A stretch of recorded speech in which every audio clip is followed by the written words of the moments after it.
بسم اللہ الرحمن الرحیم۔ السلام علیکم دوستو، آج کی ہماری حدیث کا جو موضوع ہے وہ ہے والدین سے حسن سلوک۔ معاویہ بن حدیٰ کشیرہ رضی اللہ تعالیٰ عنہ فرماتے ہیں کہ میں نے عرض کیا، اے اللہ کے رسول، میں کس کے ساتھ نیک سلوک اور صلہ رحمی کروں؟ آپ علیہ السلام نے فرمایا، اپنی والدہ کے ساتھ۔ میں نے عرض کیا، پھر کس کے ساتھ؟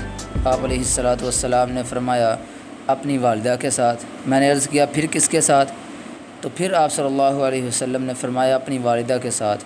میں نے عرض کیا، پھر کس کے ساتھ؟ آپ صلی اللہ علیہ وسلم نے فرمایا، پھر اپنے والد کے ساتھ، پھر رشتہ داروں کے ساتھ، پھر سب سے زیادہ قریبی رشتہ داروں کے ساتھ۔ اللہ رب العزت ہمیں اسی ترتیب سے اپنے عزیز و اقارب سے، اپنے والدین کے ساتھ اچھا سلوک کرنے کی توفیق عطا فرمائے۔